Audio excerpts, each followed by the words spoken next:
In recent times, the Indian selectors have made decisions that can be questioned. In a sport of cricket, especially at the highest level, this is something that comes almost as part and parcel of things. Yet, the inclusion of Pratika Rawal into the T20 squad for the upcoming Asia Cup as a replacement for Jemimah Rodrigues has to be one of the more questionable decisions that has been made in the recent past. But what is all of the outrage about? Why is it actually a very puzzling decision? And did the selectors really have another option?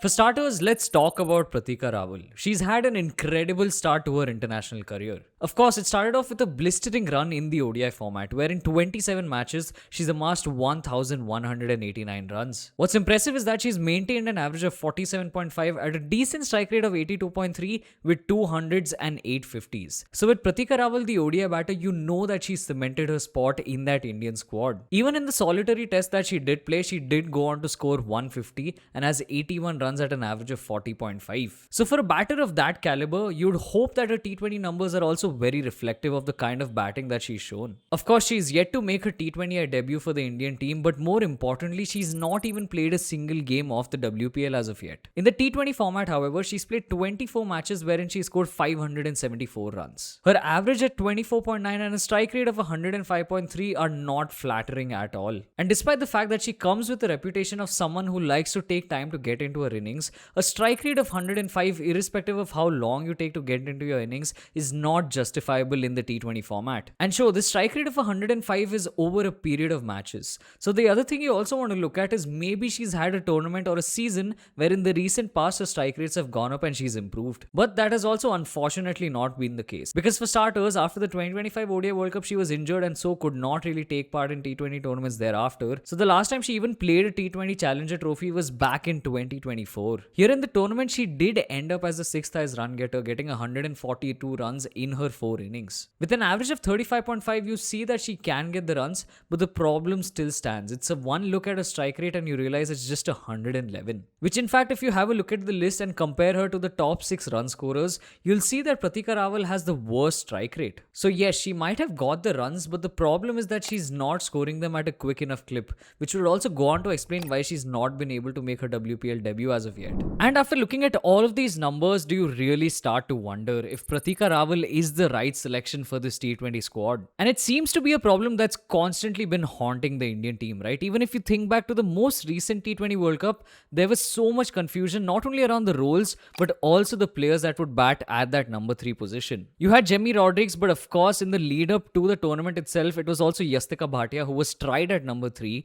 And from there, throughout that T20 World Cup, both of these players just kept switching positions. It of course didn't help that both of them were not in the best of forms, but even despite all of that, the Indian team was making very ad hoc decisions in terms of who to send in at that number 3 position. And in a format like T20 cricket, your top order essentially becomes your most important cog in that batting order.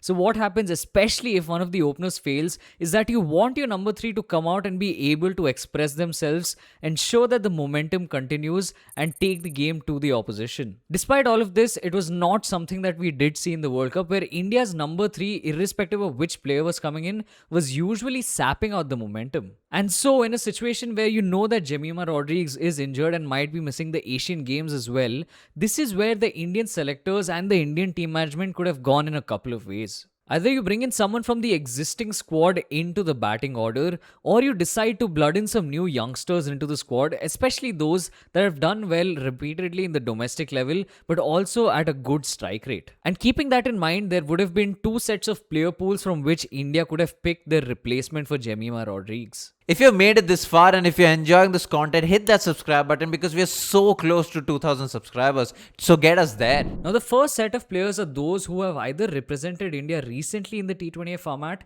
or have at least been around the squad. Some names that then immediately pop up in your head are the likes of Yastika Bhatia and Anushka Sharma. But even if you look beyond that, you have someone like Harleen Deol, you also have Uma Chetri, all of these players in the mix of things, and all of them being top order batters who could potentially come into that number 3 slot. The other pool of players, and a different way to look at this could be to blood in some of the new youngsters who've been doing extremely well recently in the T20 format. Now, this could be across the WPL, the Challenger trophies, or even the state T20 leagues that we are seeing today. The likes of Kiran Navgire, someone like Nikki Prasad, or even an up-and-coming player like Vrinda Dinesh. Now, with Navgire in the interzonal T20 trophy that happened the previous year, she actually went on to score a lot of runs and at a really good strike rate. Because across the 5 matches, she scored 245 runs at an average of 49, but more impressively at a strike rate of 177. Although her WPL was an absolute dampener with her scoring just 16 runs across 6 games, Kiran Navgire is someone who we know has the ability to explode. The reason they might not have gone with her is because there's someone like Bharti Fulmali in the squad,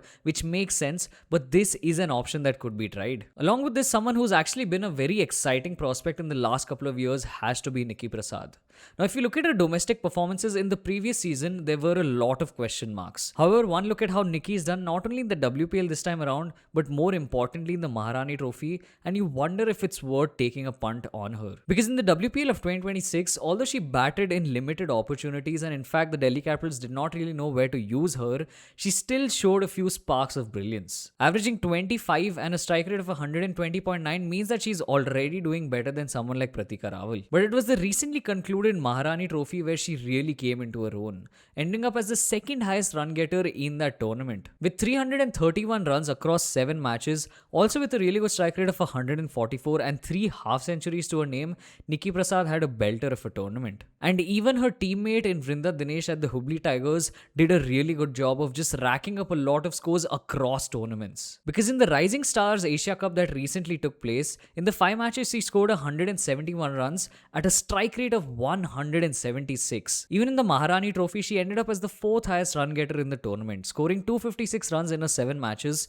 but wait for it, at a strike rate of 192. And even in India A's Tour of England, in the 3 matches she scored 113 runs at a strike rate of 137, which means that she is someone who is an explosive batter, is someone who's consistently done well across the board, across tournaments, and very rightly could have deserved this opportunity. But of course, the non-selection of these players could mean that the selectors have a certain train of thought. And this train of thought could have something to do with the fact that this Asia Cup is a different tournament, in the sense that the teams that are participating are by no means the strongest in the world. In fact, outside of Sri Lanka, I don't really think there is anybody else who can really give India a run for their money in any situation. And so this would be the perfect opportunity to actually blood in some youngsters into the squad, get them the experience of playing for the national side. Very likely it would be India and Sri Lanka facing out at one of the levels in the knockouts, but outside of that, if you look at India's fixtures, they're taking on Thailand, Hong Kong and Pakistan. None of these teams really has what it takes on most days to be able to beat an Indian side. So maybe the selectors thought that this might be a good time to give an opportunity to someone like Pratika Rawal or even G. Kamalini in terms of batting order. Of course, Jemi's injury does mean that one slot opens up,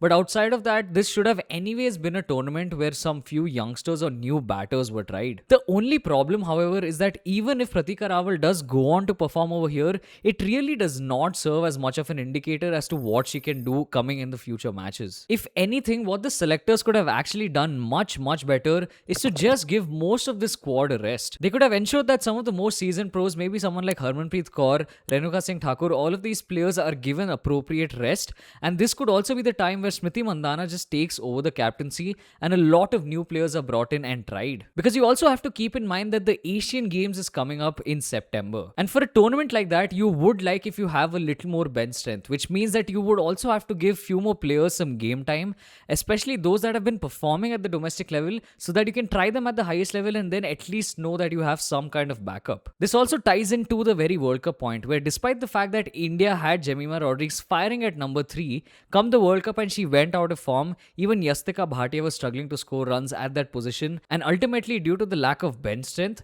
India was just struggling throughout that tournament, especially in the big games. Now there's no denying the fact that Pratika Rawal is a quality player, but from everything that we've seen of her, even in the ODI World Cup, even despite the fact that we know that she can score runs, What's important is the kind of template she follows to score these runs. If she's actually going to end up playing an anchor role and basically sap out the momentum from the batting lineup, then it becomes a bit of a tough call in terms of what you want to do with Pratika Rawal in the T20 format. The added fact that Rawal's credentials in the T20 format are extremely weak considering that she's not even played a WPL game, it just becomes a very weird call to pick her as a replacement for Jemimah Rodrigues when you know that there are enough players who not only play the WPL but have also been doing well in general in the T20 format. And ultimately that's all there is to it. Let us know what you think about this video. Leave your comments down below on the decision that the selectors have made. Are you in agreement? Do you think they could have gone with another player? If you like the video, definitely hit that like button, subscribe to the channel and share it with all of your friends. Thank you so much for watching. Peace.